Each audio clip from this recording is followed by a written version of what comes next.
And AM Extra is digging deeper into the Russia-Ukraine crisis. And joining us live now is history professor at Portland State University, Jianyan Hu. Good morning. Good morning. What is your view of what Russia is doing right now? Why are they threatening to invade Ukraine? What do you think they really want? Okay, I don't think they're really intending to invade Ukraine. What they really want is to have the United States come to the table to talk to them about three very important issues that hadn't gotten any kind of public airing. What they wanted to do is to talk about NATO and NATO expansion into Eastern Europe and now into Ukraine. That's sort of the potential membership of Ukraine in NATO is a hot issue for Russia. And the Russian Federation wants to go to the table to talk about this directly with the United States. That's issue number one. Issue number two is the nuclear weapons disarmament in Europe.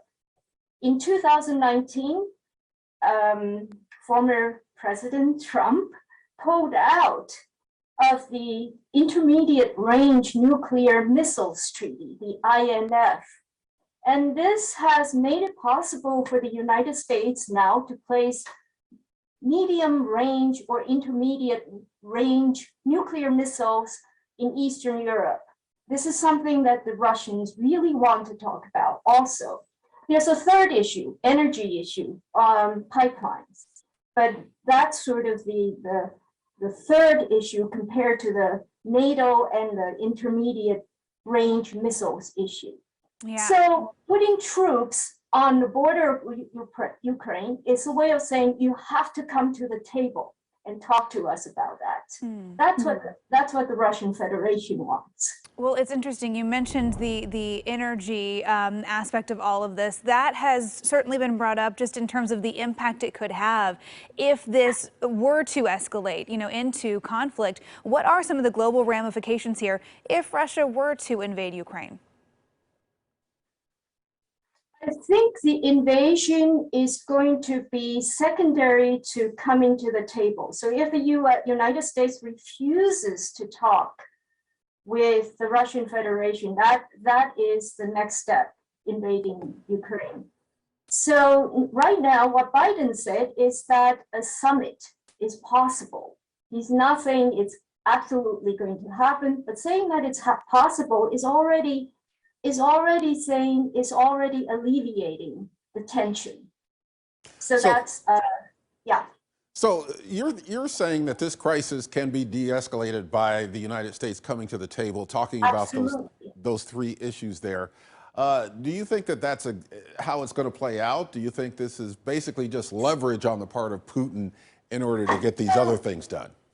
There are two prongs to this whole entire crisis.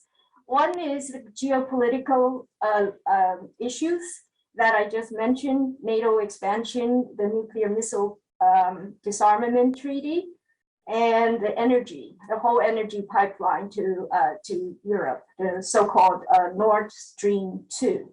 That's the geopolitical level. Then on the local level, there is the question of peace in Ukraine. Or is there going to be war? Is there going to be peace?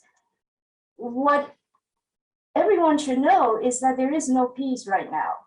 There is a low-level, ongoing, actually really devastating war in the eastern part of Ukraine that's been fought since 2014. So if we're talking about peace or no peace in Ukraine, one way to deal with it is to talk about how to defuse the warfare that's already going on. That's daily shelling of civilian targets by Ukrainian forces or paramilitary Ukrainian forces on the one hand, and the people fighting for more autonomy in eastern Ukraine on the other hand. So that's been going on for, I guess, 8 years now, and that hasn't stopped. At that level, if we're talking about peace, both the United States and the Russian Federation, and the Russian Federation is fully in support of this process, along with Germany and France, should go to the table, another table, that would be the one to talk about the peace accord between the separatist autonomous forces in Ukraine and the Ukrainian government and paramilitary forces. That accord is called the Minsk Accord.